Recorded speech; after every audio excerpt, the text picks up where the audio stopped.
When you choose silence, you make a deliberate and conscious decision to step away from the noise of the world, from the distractions, and from the chaos that often surrounds us. Silence, in its most powerful form, is a form of self-control. It's an act that allows you to regain control over your emotions and thoughts. The world often expects reactions, immediate, loud, and visible ones. But when you respond in silence, you are doing something extraordinary. You are stepping out of the cycle of constant interaction and choosing to redirect your energy inward. In doing so, you break the predictable patterns that others expect from you. The reason why silence speaks louder than words is because in a world full of noise, it is the one thing that demands attention. People are accustomed to conversations, to responses, to feedback, and to constant engagement. When you withhold words, especially in emotionally charged situations, you not only disarm the external conflict, but also create an opportunity for others to reflect on their own behavior. Your silence forces them to confront their actions, their words, and their assumptions about you. What you say or choose not to say becomes a mirror for them, reflecting their own thoughts and emotions. When you stop reacting to the things that once triggered negative feelings, you start to shift the balance of power in your relationships. It's not about proving a point or making someone feel guilty. Rather, it's about establishing a boundary. By refusing to engage in emotional battles or unnecessary drama, you demonstrate that your peace of mind is not for sale. People who are used to pulling strings or expecting certain reactions from you will begin to question why you are not responding as they anticipated. This is when they begin to second guess their assumptions about you, their perceptions of your willingness to entertain their negativity. And it's in this questioning that change can begin. Silence is not merely the absence of sound. It's a tool that communicates something deeply profound. It conveys strength. It shows that you are not afraid to stand alone, to be unapologetically yourself, and to walk away from situations that do not serve your highest good. Those who rely on constant communication often believe that being silent is a sign of weakness. But the truth is, it takes far more strength and courage to walk away without saying a word than it does to engage in a never-ending cycle of confrontation. By withdrawing from unnecessary conflict, you send the message that your peace is more valuable than any drama, any argument, or any toxic conversation. Silence also has a healing quality. In the absence of noise, we find clarity. When we choose not to respond immediately or impulsively, we give ourselves the space to process our thoughts and feelings. In moments of emotional turmoil, our first instinct might be to react, sometimes out of fear, other times out of anger or frustration. But when we choose silence, we stop the automatic reactions that lead to regret or escalation. It's in the pause, in the quiet moments, that we regain control over ourselves. We can choose to respond with wisdom, with understanding, or even with forgiveness. But all of this requires that initial space of silence. Furthermore, silence teaches us about emotional resilience.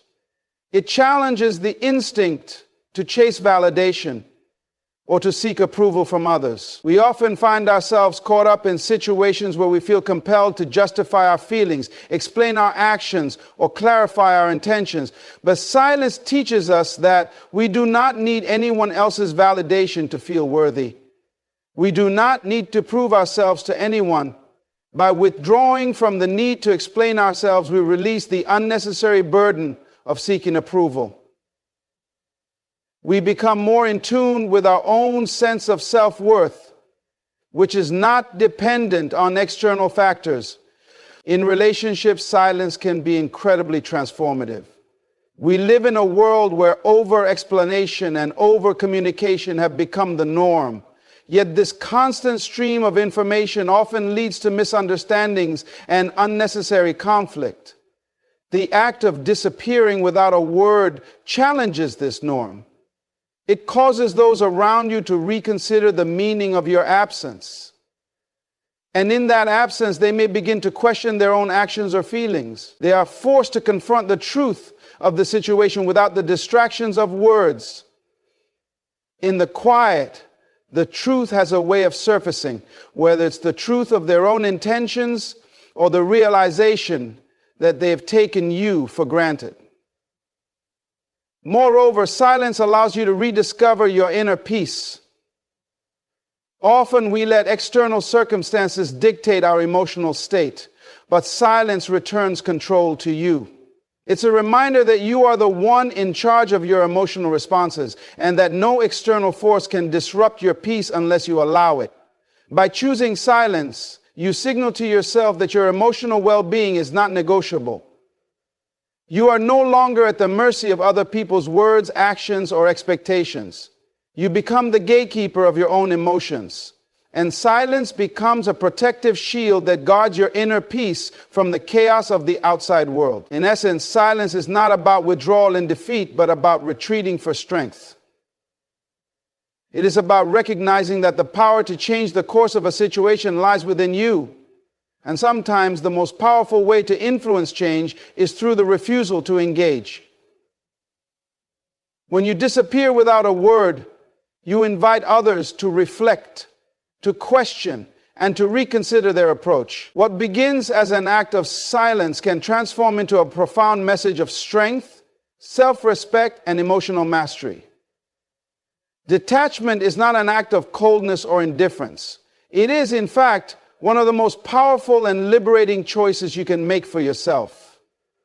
When you detach from situations or people that no longer serve your well-being, you are making a conscious decision to preserve your mental, emotional, and spiritual health.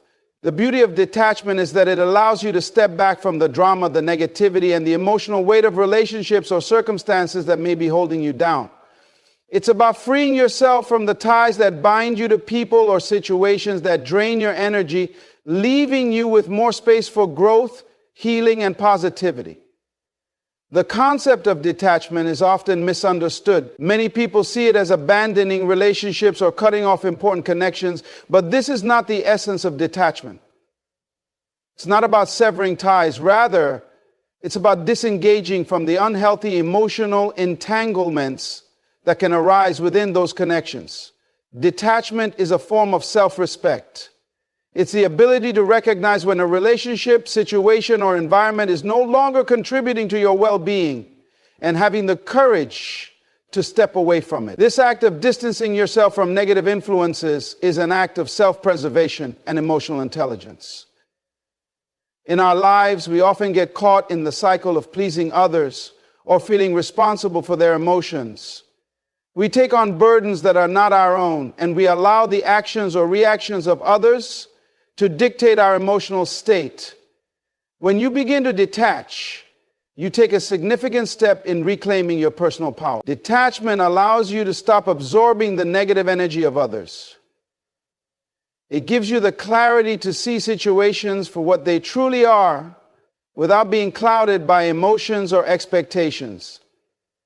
It helps you to understand that you are not responsible for the emotions of others, nor are you required to carry the weight of their unresolved issues. One of the greatest benefits of detachment is the ability to see things from a higher perspective. When you are emotionally attached to a person or situation, you often lose sight of the bigger picture. You may find yourself in the midst of drama or conflict, constantly reacting to the actions of others. Detaching from this emotional involvement gives you the space to step back and assess the situation with a clear mind. You begin to recognize that you are not the problem, nor are you the solution. You allow yourself to simply observe without becoming entangled in the chaos. In this state, you can make decisions from a place of wisdom rather than impulsive emotional reactions. Detachment also creates the room necessary for growth and healing. Often we cling to situations or relationships because we fear the unknown, or we are afraid of what might happen if we let go. But by holding on to unhealthy attachments, we prevent ourselves from moving forward. We become stuck in cycles of negative emotions, unresolved conflicts, and unfulfilled needs. Detaching gives us the opportunity to heal, to rediscover who we are without the influence of toxic patterns. It is in the freedom of detachment that we create space for new opportunities, healthier relationships, and positive experiences to enter our lives. The ability to detach is not an overnight process. It takes time and practice. It's about learning to trust yourself and your instincts. It's about understanding that you don't have to endure pain or discomfort for the sake of others. When you detach, you are choosing to put yourself first, to prioritize your mental and emotional well-being above the expectations or demands of others. It's about recognizing that you cannot pour from an empty cup, and that in order to help others or be there for them, you must first take care of yourself. Detachment is the act of choosing your peace, choosing your happiness, and choosing your growth, regardless of what others may expect from you. One of the key aspects of detachment is learning to let go of the need for control. Many of us hold on to situations, people, or outcomes because we believe that if we don't, things will fall apart. But the truth is, the more tightly we grip, the more we suffocate the possibility of change or transformation. Detachment teaches us to release the need to control everything and everyone around us. It reminds us that there are forces greater than ourselves at play. And sometimes the best thing we can do is trust the process and allow things to unfold as they are meant to. When you let go of control, you create the space for new experiences, new lessons, and new growth to enter your life. Detachment is also a form of emotional maturity. It's the ability to recognize when it's time to move on from relationships, habits, or situations that no longer serve you. It's understanding that not everything is meant to last forever, and that some things must end in order for new things to begin. This doesn't mean that you stop caring or stop loving. It simply means that you stop allowing the past to dictate your future. By detaching, you give yourself permission to evolve, to change, and to embrace new opportunities without the weight of old attachments holding you back. In relationships, detachment allows you to love and care for others without becoming enmeshed in their emotional struggles. It's about offering support without taking on their pain as your own. Detachment allows you to be there for others without losing yourself in the process. It's about creating healthy emotional boundaries where you can give without feeling drained or overwhelmed. In this way, detachment is not about withdrawal. It's about maintaining a healthy level of involvement that ensures you preserve your own sense of self. Ultimately, detachment is a tool for personal empowerment. It's about recognizing that you have the right to choose what affects you and what doesn't. Do what you need to do for you and make you. It's about taking back your power from situations and people that no longer contribute to your well-being. Detachment is not about isolation or rejection. It's about creating space for the things that truly matter to you and letting go of the things that weigh you down. By mastering the art of detachment, you open the door to a life filled with peace, clarity, and emotional freedom. Taking control of your emotions is one of the most empowering and transformative actions you can take in life. It's about recognizing that your emotional state is not a reflection of the circumstances around you, but a direct result of how you choose to respond to those circumstances. Too often we let external factors, other people, events, or situations dictate how we feel, allowing ourselves to be swept up in waves of anger, frustration, sadness, or anxiety. But when you learn to take control of your emotions, you stop allowing the outside world to hold dominion over your inner peace. You reclaim your power. The process of emotional mastery begins with understanding that emotions themselves are not inherently good or bad. They are simply signals. They are responses to situations, thoughts, or events that bring our attention to something important. Emotions can act as a form of communication, letting us know when something is aligned with our values or when something is out of balance. However, the key is in how we respond to those emotions. If we let them control us, they can dictate our actions in ways that are often unhelpful or destructive. But if we choose to observe them without getting swept away, we gain insight into ourselves and the situation at hand. It's in this space of awareness that we find control. When we are not in control of our emotions, we become reactive. A single comment or a passing remark can trigger an emotional storm, and suddenly we are caught up in a cycle of defensive or defensive reactions. We may lash out, withdraw, or make decisions out of impulsive feelings only to regret them later. This is where taking control comes into play. It's about slowing down the process and creating a gap between stimulus and response. By practicing mindfulness and self-awareness, we can start to observe our emotional reactions before they take over. This allows us to respond thoughtfully, with intention, rather than acting out of a knee-jerk emotional reaction. When you are in control of your emotions, you are no longer a slave to your feelings. You develop the ability to choose how you want to respond to any given situation, regardless of how difficult or intense it may seem.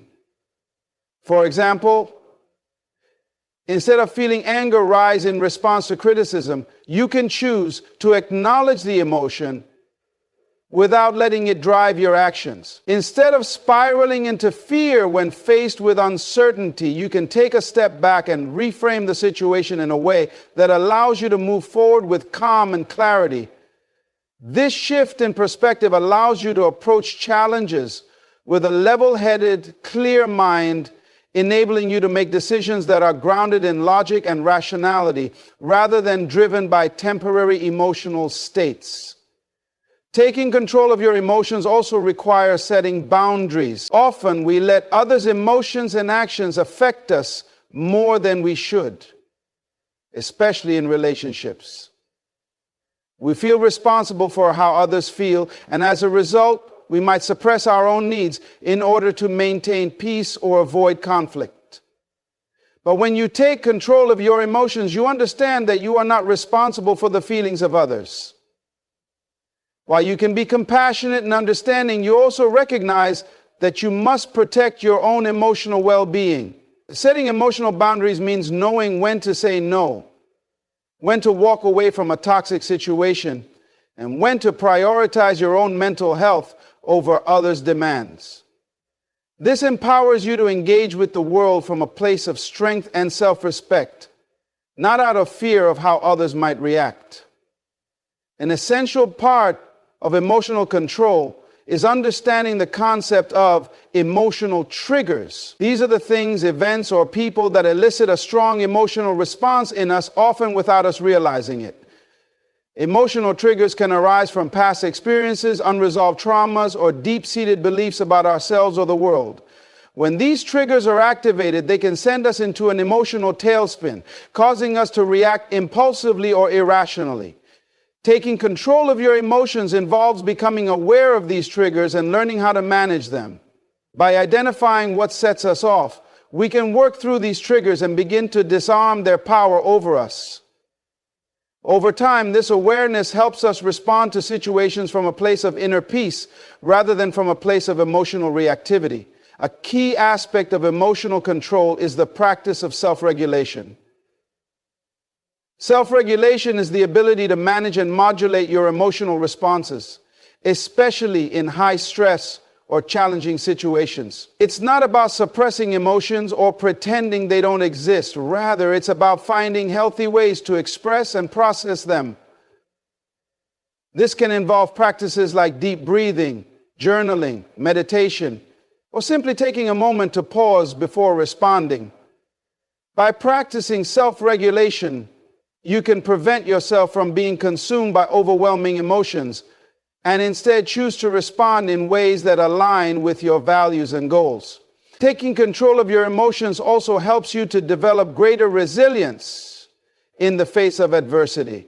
Life is filled with challenges, setbacks, and unexpected changes, and it's easy to feel defeated or discouraged when things don't go as planned. However, when you have emotional control, you can weather these storms with a sense of calm and clarity. Instead of allowing negative emotions like fear, frustration, or disappointment to derail you, you can acknowledge them, process them, and then move forward. You learn how to bounce back from setbacks, adapt to new circumstances, and keep moving toward your goals, even in the face of adversity. When you take control of your emotions, you also foster healthier relationships. Emotional control allows you to communicate more effectively, listen more attentively, and respond more thoughtfully. You are less likely to lash out in anger or frustration, and more likely to approach others with empathy, understanding, and respect. This creates a more harmonious and balanced dynamic in your relationships, whether with family, friends, or colleagues. As you take control of your own emotional responses, you set a positive example for others to follow, creating a ripple effect of emotional maturity and intelligence in your community. Ultimately, taking control of your emotions is about taking ownership of your life. It's about recognizing that you are in charge of your reactions and that no one has the power to dictate how you feel unless you allow it. When you take control of your emotions, you unlock a sense of freedom and inner strength. You become more self-awareness, more resilient, and more capable of navigating life's challenges with grace and poise. You realize that you are the creator of your emotional reality, and by choosing to take control, you can create a life that is defined by peace, empowerment, and emotional mastery. Silence is often underestimated in its power, especially in a world where noise is constant and everyone is trying to be heard. But silence isn't weakness, it's strategic. It's deliberate. It's one of the most potent responses you can ever give when someone expects a reaction. When you go silent, you interrupt the rhythm of interaction. You create space for the other person to reflect, to wonder, to question, and in that silence, you take back control. You remove their ability to predict your next move. You become unreadable, and that unreadability is power. In emotionally charged situations, the natural response is often to speak up, defend, explain, or retaliate. We want to be understood. We want to justify our pain. We want to prove our worth or express our disappointment. But every time we do that, especially to someone who has already shown they don't value our words, we hand over more of our energy, more of our peace, and more of our control. Silence changes that. Silence says, I don't owe you anything. Silence says, you can sit with what you've done without me guiding you through it. That pause in communication becomes the loudest message of all. When someone expects you to respond, especially after mistreating you, your silence forces them to confront themselves. They start to analyze, reflect, and replay the last interaction in their minds. They wonder what you're thinking, what you're feeling, and why you suddenly stopped speaking. The silence haunts them because they no longer have access to your emotions. You've closed the door they used to walk through without knocking. You've reclaimed the key. It forces them into a space of uncertainty, and people hate uncertainty. They fear the unknown because it reveals their own lack of control. Your silence becomes the mirror they can't escape. Silence is also a way of preserving your dignity. When you remain quiet, especially when someone is trying to provoke or manipulate you, you demonstrate strength. It shows that your peace matters more than being right. It shows that you've moved beyond the need to prove yourself. You're not begging to be heard anymore. You're not explaining your worth to someone who refused to recognize it when it mattered. That's real confidence. Knowing your value even when no one else acknowledges it. Silence helps you stand tall without saying a word. There's another layer to silence. Its ability to help you think clearly. And when you no longer engage in arguments, explanations, or back and forth conversations that go nowhere, your mind starts to detox. You begin to hear your own thoughts again. You remember what peace feels like. You start processing your emotions without the distortion of someone else's influence. That space of silence allows healing to take root. It helps you reflect on what truly matters, what you've tolerated, and what you're no longer willing to accept moving forward. And while you're silent, the other person begins to feel the absence. Your energy is no longer being poured into them. Your attention, which they once took for granted, is no longer available. And that vacuum begins to speak louder than any words could. It makes them question whether they misjudged your strength, whether they underestimated your ability to walk away, whether they lost something they thought would always be there. This is the quiet shift of power, and it doesn't require confrontation, just silence.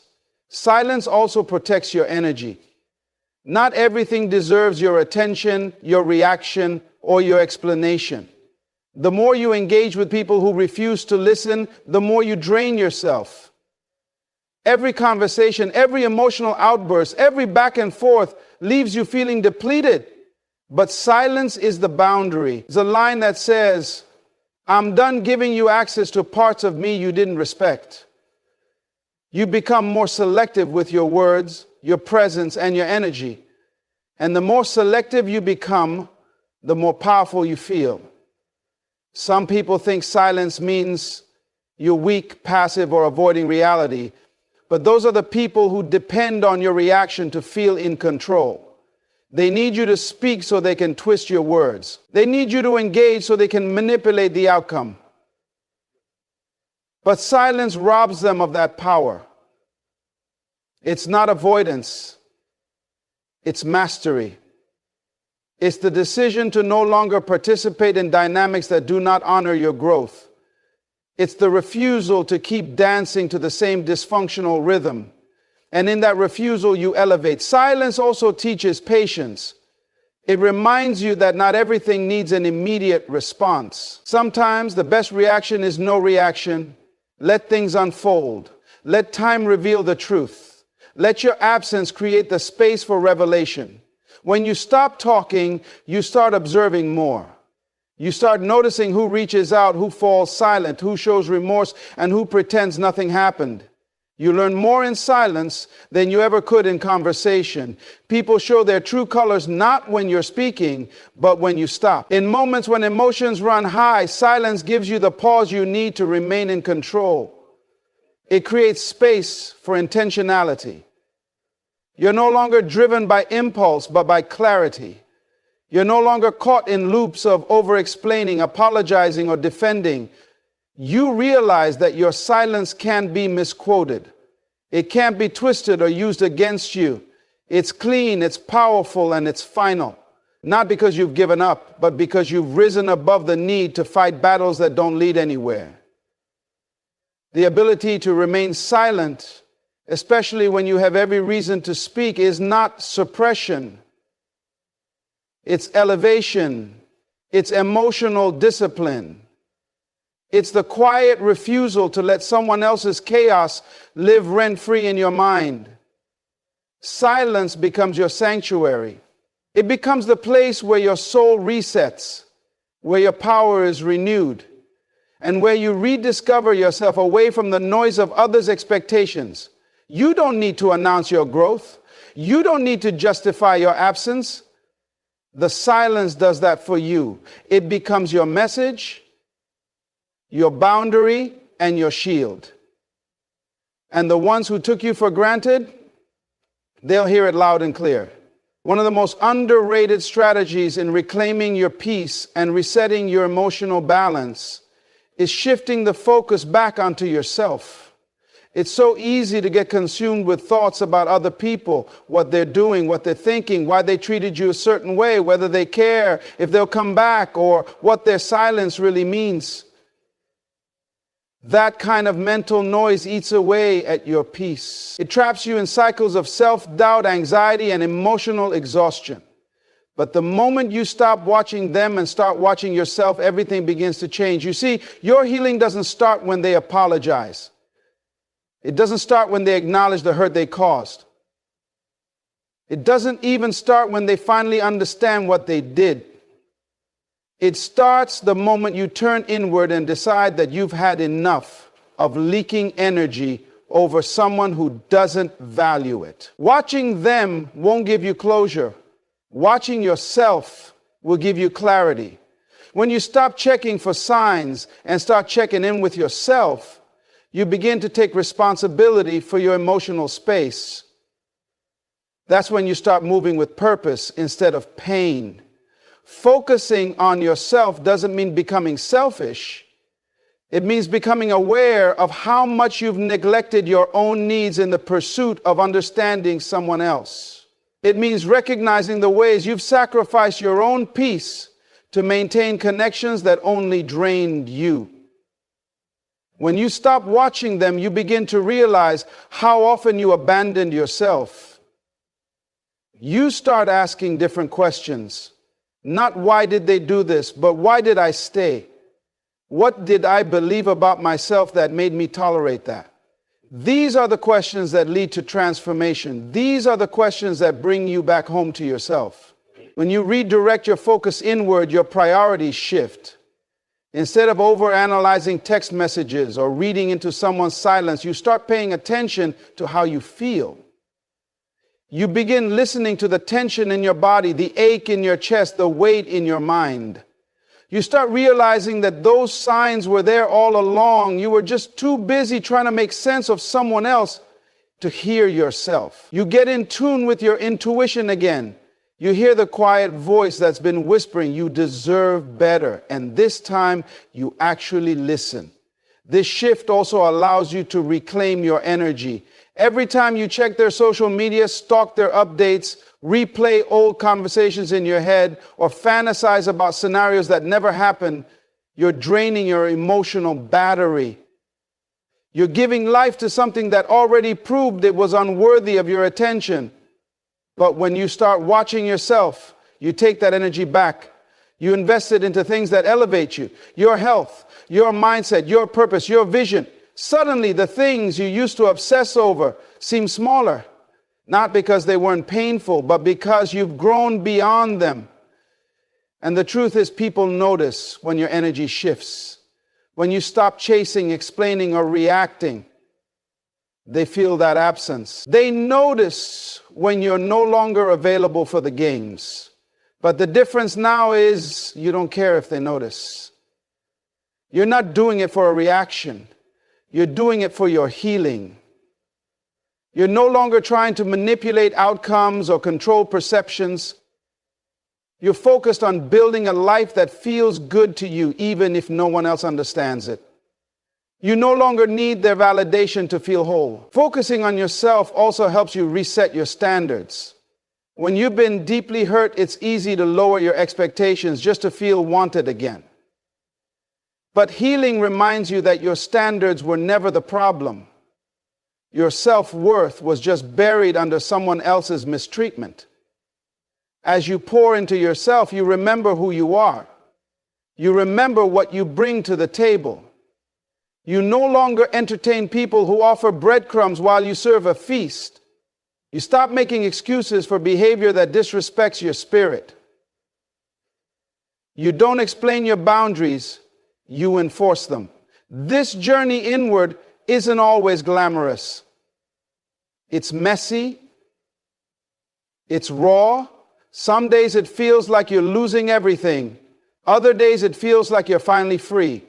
But what's consistent is the growth. And that growth comes from doing the hard work, sitting with your feelings, unlearning toxic patterns, forgiving yourself for what you didn't know then, and committing to becoming the version of yourself who would never go through that again. It means putting yourself in rooms that reflect your value, not your wounds. As you watch yourself, you start to see the power in solitude, not loneliness. That space where you're not performing for anyone, where you're not proving anything, where you're not waiting for a text, an apology, or a return. You're just being, breathing, grounding yourself in the present, finding joy in the simple things.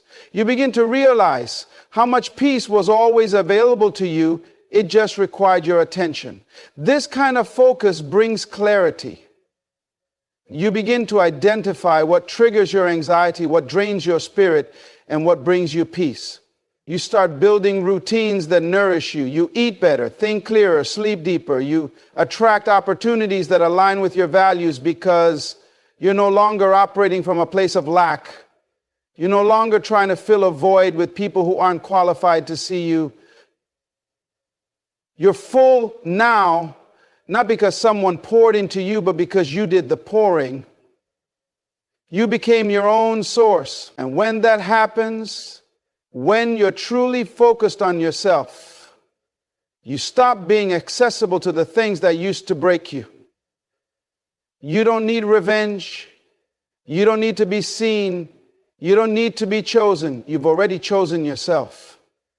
That's the freedom that comes when you stop watching them and start watching you.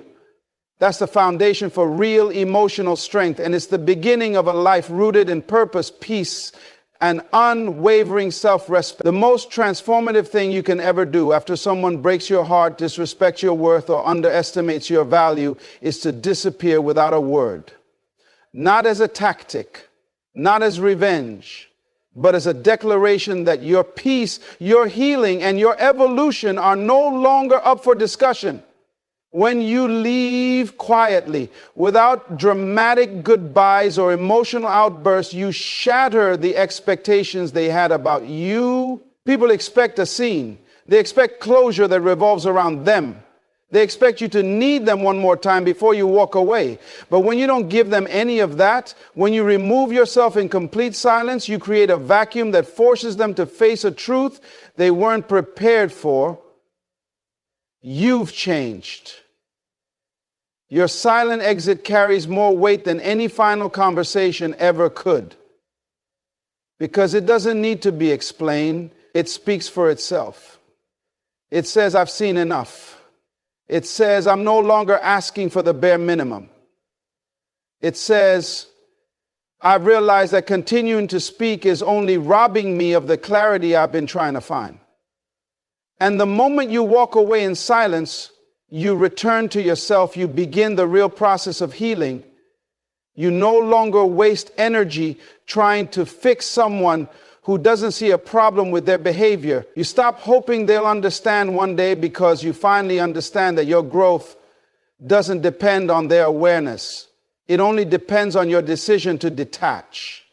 When you disappear without a word, you break a pattern. You disrupt the cycle. You stop dancing to the rhythm of dysfunction. You no longer play your part in the endless loop of confusion, pain, and reconciliation. And that silence, your disappearance, it becomes the loudest statement you've ever made. Not out of spite, but out of self-respect, because some exits don't need an audience. Some goodbyes don't need to be spoken. The door closes, and that's enough. There's dignity in choosing silence over performance. There's strength in knowing that your departure will echo longer than any argument ever could. And the impact you leave behind, it lingers. It unsettles. Not because you wanted to hurt them, but because you disrupted their ability to control the narrative. They no longer get to paint you as emotional, irrational, or clingy. You took away their favorite script. You became the one who slipped out of reach without a trace, and now they're left in the aftermath of their own decisions. That silence forces them to reflect, even if they never admit it. It makes them question everything. Were you really who they thought you were? Did they misjudge your strength? Did they lose something they'll never find again? That's the power of your quiet exit. But more importantly, disappearing without a word isn't about them, it's about you. It's about reclaiming the energy you used to give away too freely. It's about walking away without needing permission. It's about choosing yourself in a world that taught you to make everyone else comfortable. It's not avoidance, It's wisdom. You've seen what happens when you overstay in places your soul outgrew. You felt the exhaustion of trying to be understood by someone committed to misunderstanding you. Now you choose the exit that heals you instead of the fight that drains you. And during that disappearance, something magical happens. You start rebuilding yourself piece by piece. You no longer wake up wondering what they're doing or how they feel about you. Instead, you wake up thinking about what you need, how to protect your peace, and how to show up for yourself in ways they never could. You stop checking your phone for their name. You stop needing the validation that used to keep you bound. You become more grounded, more focused, more whole. You don't need the noise anymore because you've created your own inner silence. And that's where true power lives. You also begin to realize how valuable your energy is. You understand that not everyone deserves access to you. That your time, your presence, your softness, your love, these are all gifts. And when you give them to the wrong people, they lose their worth. Disappearing teaches you boundaries in the most sacred way. It reminds you that being available to everyone only leaves you empty. So you become intentional. You become selective, not because you're bitter, but because you're finally awake. You see clearly now. You see who's for you and who's just for the benefits you bring. And the healing that comes during that silent season is quiet. It's slow, but it's real. You're no longer performing strength. You're embodying it. You're no longer pretending to be okay. You're actually becoming okay. You're not seeking revenge. You're seeking evolution. You're not checking if they regret losing you. You're busy making sure you never lose yourself again. That's the kind of transformation that doesn't need applause. It's felt. It's deep. It's permanent. In time, the person who thought your silence meant weakness will realize it was your power all along. They'll scroll through their messages and see the stillness where your name used to be. They'll sit in rooms where your energy once lit up the space. They'll hear songs, smell scents, pass places that remind them of you. And in those moments, they'll wonder what happened, why you stopped reaching out, why you let go so easily. But what they don't know is it wasn't easy at all. It was necessary. It was the only way to protect your spirit, to preserve your peace, to build a life where your heart is no longer a battlefield. So you disappear, not because you're running away, but because you're finally running toward yourself. You no longer need to explain your absence. You no longer need to prove your pain. The silence is enough. Your life is the evidence. Your growth is the response. And while they question everything, you be busy creating everything you once begged someone else to give you.